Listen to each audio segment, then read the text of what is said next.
Hi friends, Shri Swami Samarth. नवरात्रीच्या खूप खूप शुभेच्छा तुम्हा सर्वांना. आज घटस्थापना, त्यामध्ये आपण कलश ठेवतो पाण्याने भरलेला, वेगवेगळी धान्य घालतो आणि रोज त्यांना पाणी देतो. का तर उत्तमाचे धान्य यावे म्हणून. जर पाणी असेल तर धान्य नाही उगवणार ना, आणि ते कलश सुद्धा नीट नाही बसणार.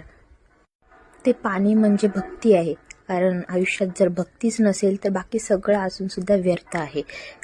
आज रंग पांढरा आहे. पांढरा म्हणजे प्रसन्नता, शुद्ध, निर्मळ व सात्विकता, जे की तांदळाचा रंग असतो. म्हणूनच आपण तांदूळ हे पूजेसाठी वापरले जातं ना.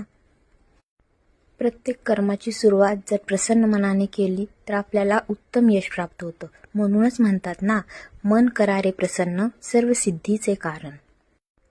देव शंकर बोलतात की शक्ती ही वेगळी नसून ती माझंच अर्ध अंग आहे. म्हणजेच माझ्यापेक्षाही जास्त सामर्थ्य तिच्याकडे भरून आहे. जर ते असे बोलत असेल तर आपण का भेदभाव कराव.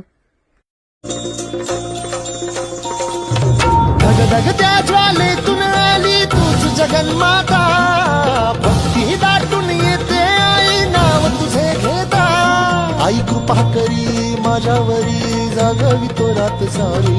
आई कृपा करी माझ्यावरी,